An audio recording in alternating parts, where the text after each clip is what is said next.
প্রথমবারের মতো বিদেশি ফ্র্যাঞ্চাইজি লিগ, রনি তালুকদারের চোখে মুখে এক্সাইটমেন্ট। তবে নেটে তার ব্যাট চালানো দেখে একদমই মনে হচ্ছে না খেলছেন বড় বড় শট।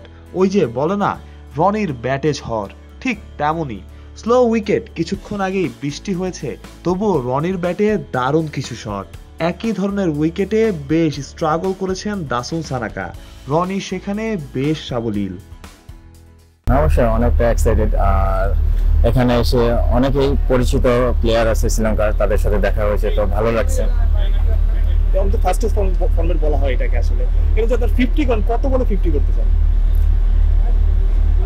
সেটা যত কম বলে 50 করা যায় সেটা আমার জন্য ভালো, আমার টিমের জন্য ভালো। আর আমি এই ধরনের খেলাটাকে খুব পছন্দ করি। আর একটা ওভার দেওয়া হলো, মনে করেন আপনাকে একটা ওভারে কত রান, হাইস্ট 36 রান তো হয়, মানে কত রান দিতে চান? সেটা এখন তো মুখে বললে এটা বোঝানো যাবে না, সেটা মাঠে ওই সিচুয়েশনে এটা ডিপেন্ড করে সেটা কত রান হবে। ব্যাপারটা তো এরকম, ফার্স্টেস্ট ফর্মেট আসলে প্রতি বলে ছক্কা মারতে চান কিনা, এটা তো এরকমই খেলা হয় আসলে, সবাই চায় ছক্কা মারতে। না, একটা দেখবেন এটা ভুল না, প্রতি বলে কিন্তু 6 মারা সম্ভব না। সেটা সিঙ্গেল আছে, ডাবল আছে, 4 আছে, 6 আছে, এটা সবগুলো রান নিয়ে কিন্তু এই ক্রিকেট খেলাটা হয়। কারণ প্রতি বলে 6 মারতে যাবেন সেটা সম্ভব না।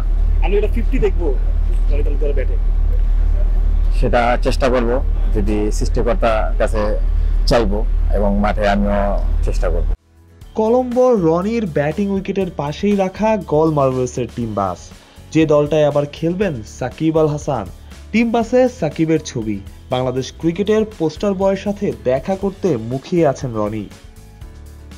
লাস্ট কোশ্চেন, অনেক বাংলাদেশি ক্রিকেটার আছেন আপনার এখানে, সাকিব আল হাসান আসবে, তার সাথে দেখা হলে একটা কথা কি বলবেন? একটা কথা। তার কাছ থেকে একটা কথা না, অনেক কথাই বলবো। তার কাছ থেকে অনেক কিছু শেখার আছে, এবং সে কেমন আছে সেটা জানতে চাইবো। এবং তার এটা কি, এই খেলাগুলো সে অনেক এক্সপিরিয়েন্স, এই ধরনের খেলা ফ্রান্সাইজিস খেলে, তার কাছ থেকে অনেক কিছু সাকিবের থেকে টিপস নিতে চান, তবে রনির নিজের কাজটা করতে হবে তাকেই।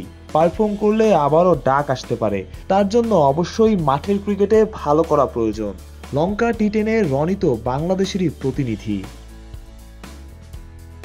শ্রীলঙ্কা থেকে মাহফুজ প্রত্যয়, বিডি ক্রিক টাইম।